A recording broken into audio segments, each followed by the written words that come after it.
Bonjour et bienvenue sur ma chaîne. Bon, faut que je vous dise, à peine sorti du lit, qu'il fallait déjà que je vous raconte tout ça. Tromper ou être trompé après 40 ans, ça donne quoi? Déjà, on le vit pas de la même façon. On peut tromper à 20 ans, un peu plus, un peu moins, on finira toujours par s'en remettre. Par contre, passer la quarantaine, c'est quelque chose de différent. En tout cas, je pars du principe que il y a plusieurs types de tromperie. La tromperie chronique, systémique, la tromperie occasionnelle, passagère, la tromperie par vengeance ou réciprocité. Mais il y a une tromperie qui passe inaperçue, c'est la tromperie par incitation. Je m'expliquerai plus tard. Déjà, on a tous été exposés à la tromperie. Et comme je disais au début, on finit toujours par s'en remettre. Je parle quand même dans un cas général. J'ai pas dit que ça laissait pas de traces. Certaines personnes sont plus solides que d'autres, elles vont passer à autre chose, d'autres vont accuser le coup. Il y a des personnes fidèles, il y a des personnes infidèles, et c'est comme ça. Tous ces gens se croisent. Et c'est là-dessus qu'on fait notre expérience.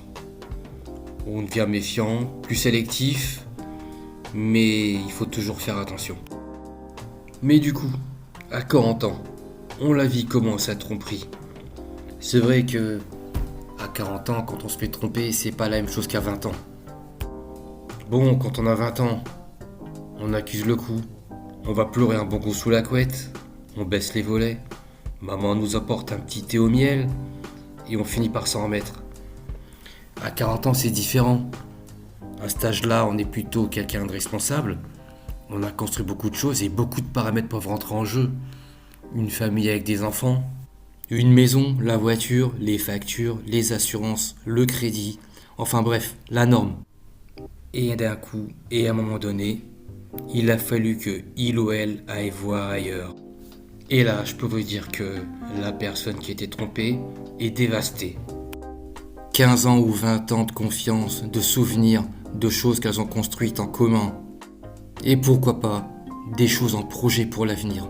Tout ça balayé par une seule action. Une seule décision. Et à partir de là, les choses sérieuses commencent. De longues discussions à ne plus endormir, à se poser des questions vice versa, à se demander quelle sera l'issue de sûrement cette séparation qui en découlera. Parce que forcément, on ne pardonne pas la tromperie, en tout cas pour ma part. Vous me direz ça en commentaire, la façon dont vous voyez les choses. Mais suite à une tromperie, c'est impossible de pouvoir continuer quelque chose de correct ensemble. Bien sûr, il y en a qui vont pardonner la tromperie, parce qu'il y a beaucoup d'enjeux derrière. Sûrement par amour, diront certains, mais les enjeux sont beaucoup plus lourds que l'amour. C'est pour ça qu'on voit des couples toujours ensemble, alors qu'il n'y a plus rien entre eux. Par exemple, tout ça pour les enfants. Là, je suis pas d'accord. Il y a une solution à tout. S'il y a plus d'amour dans un couple, il n'y a aucune raison qu'ils restent ensemble. Ça peut même parfois empirer la situation. Mais là, je pars du principe où la personne a trompé volontairement. Parce que bon, tromper involontairement, voilà. Et généralement, celui qui trompe aura toujours une bonne raison. Oui, parce que. Et ça, quel que soit l'âge, la personne qui trompe aura toujours une excuse et sera toujours la victime. Mais passé 40 ans, on l'assume différemment. De tous les témoignages que j'ai pu récupérer, surtout dans le contexte où les gens ont mis fin à leur relation suite à cette tromperie, les résultats sont quasi les mêmes. L'un va devoir trouver un appart, commencer à organiser un planning pour garder les enfants une semaine sur deux s'il y en a, tous les changements administratifs pour ceux qui sont mariés, pacsés, expliquer tout ça à la belle famille, faire le deuil des relations entre eux, souffrir un peu et oublier tout ça. Mais ça prend du temps. Pendant ce temps, on se pose des questions, on s'énerve, on se demande pourquoi c'est arrivé, qu'est-ce que j'ai fait, qu'est-ce que j'ai pas fait, où ça a cloché. Mais non, on n'aura jamais vraiment une explication. Il y a probablement des signes avant-coureurs que bien sûr on a ignorés, pour au final se retrouver là à être en colère, à déprimer, à se morfondre, à regretter, et pour certains, cumuler les rendez-vous chez le. Mais c'est pas tout. Vous savez ce que j'ai appris aussi? C'est que tout à l'heure je vous parlais de factures, d'assurance, de voitures, etc. Mais quand on est deux, c'est quelque chose de facile à affronter. Puisque en couple, deux salaires, c'est plus une charge. Mais quand on est séparé, on paye 2 fois plus cher, chacun de son côté. Bon, j'exagère un petit peu, mais c'est simple. Quand tu fais le calcul, lorsque tu te retrouves tout seul, tu dois maintenant payer ton loyer, tes charges. Pour un peu que tu aies une voiture, tu vas payer l'assurance de ta voiture. Maintenant, la nourriture de tes enfants, si tu en as un, deux, trois. Il faut aussi que pour un peu que tu aies quelque chose à verser, ce qu'on appelle une compensation, une pension, voilà, sur un salaire normal ou un peu plus que le SMIC, qu'est-ce qui te reste? Et c'est pareil de l'autre côté, ça, il n'y a pas faute. Après, oui, bon, on a la chance de bénéficier d'aide, mais c'est pas pour tout le monde. Un de mes collègues, justement, à qui c'est arrivé, il est entre les deux. Il touche pas suffisamment moins pour bénéficier d'aide, mais il touche pas suffisamment plus pour s'en sortir. Donc, qu'est-ce qu'il fait? Ben, il galère. Fini les 4 pizzas le week-end pour faire la fête devant Netflix. Fini les sorties au ciné une fois par week-end sur le mois. Fini les piscines, fini les amusements. Et tout ça pour lui, ben, c'est une fois par mois et encore s'il peut. Et puis c'est pas tout. T'as aussi le fait de se remettre sur le marché de la séduction. Ça, quand t'arrives et que tu présentes ta situation, admettons qu'on est du côté du père, ben voilà, t'es père, t'as des enfants, et tu te poses là comme ça pour essayer de reconstruire quelque chose. Après une vingtaine d'années de relation, déjà, beaucoup de choses entrent en compte. 20 ans avec la même personne, vous vous connaissez normalement très bien, vous connaissez vos habitudes, l'un a appris sur l'autre, et recommencer quelque chose avec une nouvelle personne, ça démarre pas aussi bien. De l'autre côté, c'est pas sûr. Ça, on a des exemples comme quoi il y en a qui ont plus de chance que d'autres. Mais bon, bref, c'est pas le sujet. Et puis, il y a ce lien un peu toxique qu'on est obligé d'entretenir dans le cas des enfants. Ce lien un peu toxique où t'as toujours un rapport avec l'autre pour lui dire ce qui se passe avec tes enfants, par exemple. Un rendez-vous avec un prof, le départ en vacances, les parents, peut-être des amis, tout ce qui t'oblige à avoir cette personne dans ton champ de vision, alors que peut-être tu veux en terminer, tu veux plus la voir.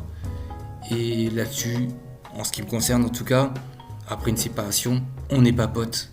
On s'est pas séparés pour être des potes. La personne qui a trompé l'a fait sans scrupule. Alors je vois pas pourquoi après, il faudrait rester de bons amis. Et puis pourquoi faire déjà? Pour voir l'autre en face, avec sa nouvelle conquête, sa nouvelle relation, en train de s'afficher, comme si t'allais approuver, sourire. Et pourtant, j'en ai vu des situations comme ça, dans des repas d'anniversaire, où chacun avait ramené sa nouvelle relation, et ça discute, ça se fait des sourires. Je trouve ça un peu hypocrite. Mais bon, c'est mon avis. Il y a des choses que je ne comprends peut-être pas. Pour certains, ça passe. Mais bon, je rappelle que tout ça, ça se passe après 40 ans. Après 40 ans, on n'a plus beaucoup de temps. On a construit de grandes choses et on voit tout ça s'effondrer. C'est plus comme avant. Oui, ouais. Après, il faut repartir, c'est sûr. Mais tu peux plus faire confiance. Après 40 ans, c'est mieux de s'amuser que de se poser. Partir sur de nouvelles bases et cauteriser les plaies. Et surtout, si vous pouvez, tourner la page. Montrer à l'autre que vous n'êtes pas une épave. Souvenez-vous, hein, je parle des gens qui ont passé 40 ans et qui se sont séparés suite à une tromperie. Parce que vous savez, comme moi, que dans les 2 personnes qui se sont séparées, il y en a une qui a trouvé son compte. L'autre aura eu du mal à se relever et à avancer. Et c'est là justement qu'il doit montrer qu'il a pu affronter tout ça. En tout cas, je souhaite une bonne chance et un bon courage à ceux à qui c'est arrivé. Et vous êtes les bienvenus dans mes commentaires si vous vous laissez un témoignage. Et pour y revenir, tout à l'heure, je vous parlais de cette fameuse tromperie par incitation.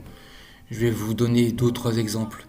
Déjà, comme moi, vous avez déjà entendu cette histoire où pendant un départ en vacances, on est avec des copines ou des copains et il y a toujours des personnes dans ce groupe qui vont vous forcer à faire quelque chose vous poussez un peu à l'acte en essayant de trouver toutes les excuses possibles. Bon, vous connaissez l'histoire, et c'est un peu ce qui est arrivé à un de mes amis en fait. Et cet ami a entretenu une relation de 12 ans avec sa partenaire avec qui tout se passait superbement bien. Tout était coché, toutes les cases correspondaient, il n'y avait aucun défaut. Pareil de l'autre côté, mais apparemment les apparences sont trompeuses. Suite à un voyage organisé du côté de la personne avec qui mon ami sortait, devait s'effectuer dans un pays, un très beau pays, hein, voilà. C'était pour un anniversaire, pour les 40 ans de cette personne. Et dans ce groupe de personnes, on en trouvait deux qui avaient plutôt une tenue de route un peu accidentée dans les relations. Amoureuses, si on peut dire. En tout cas, beaucoup de déceptions, beaucoup de gâchis dans les relations, de l'instabilité, etc., etc. Et durant ce voyage, forcément, quand on sort, on s'amuse. Et donc, plusieurs groupes se sont rejoints. Et parmi ce groupe, forcément, il y avait des personnes assez attirantes, mais qui pourtant n'avaient aucun effet sur la partenaire de mon pote. Mais qui n'ont pas laissé indifférentes ces deux jeunes femmes en quête d'amour. Mais qui n'étaient pas réciproques dans leur sens.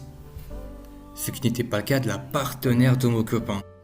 Et donc, mais qu'est-ce qu'elles ont fait?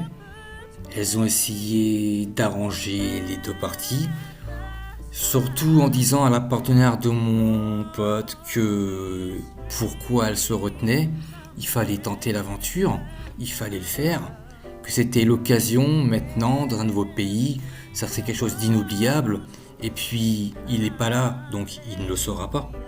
Et puis avec quelques tours de passe-passe, essayer de trouver des excuses comme quoi sa relation n'était pas si bien que ça par le fait, oui ben là il y avait une erreur ici, là c'était pas bien, il s'était passé ça telle année, et ainsi de suite. Juste de quoi la faire craquer pour qu'elle passe finalement à l'action. Mais c'est pas tout. Cette fameuse partenaire, gonflée comme un coq, était persuadée d'avoir tiré le bon numéro, d'avoir gagné le gros lot. Certes, elle s'est fait plaisir, mais vous savez comme moi comment ça s'est fini. Ciao, bye bye, au revoir et bon voyage. Mais aussi, en revenant en France, elle était quand même partie sur le fait qu'il fallait qu'elle se sépare, découvrir de nouveaux horizons. Et voilà comment ça a mis fin à 12 années de relation qui étaient quasiment parfaites avec mon pote. Alors attention, je dis pas que c'était non plus un conte de fées, mais c'était encore un couple qui pouvait donner l'exemple que ça pouvait marcher longtemps. Ils se sont mis ensemble à 28 ans et ça aurait pu durer comme ça encore, je sais pas, de très longues années. Enfin bref, tout ça pour vous dire que la tromperie par incitation vient du fait à ce que quelqu'un vous force à faire une action en trouvant des excuses et essayer de dégrader l'image que vous avez de votre couple. Quelqu'un qui va essayer de détruire cette espèce de fiabilité qu'il y avait dans votre couple pour inciter une personne à faire une bêtise. Généralement, ça vient toujours des personnes qui ont un peu eux-mêmes un problème dans leur relationnel, dans leur relation sentimentale. Probablement un besoin de créer des histoires, des situations et de les vivre par procuration. Enfin voilà, ce que j'en ai appris de ces histoires, se faire tromper à 40 ans, ça engendre beaucoup de difficultés, ça crée beaucoup de dégâts et ça peut détruire une personne. Bien sûr, on prend en compte le nombre de relations qu'il y a eu avant les 40 ans. C'est pas une relation de 2 mois et après avoir la quarantaine et sortir de là, c'est n'importe quoi. Je parle vraiment des gens qui ont eu du long terme et qui arrivaient à 40 ans, voire un peu plus, on finit par se séparer, qui se retrouvent vraiment dans la difficulté. Bon, après, tout finira par s'arranger. Il y aura toujours une main tendue pour un soldat à terre. Bref, tout ce que je voulais dire, c'est que je souhaitais bon courage, beaucoup de force aux personnes qui se trouvent dans cette situation. Et n'oubliez pas, comme je vous ai dit, mes commentaires sont ouverts à vos témoignages. Je vous remercie. Allez, passez une bonne soirée.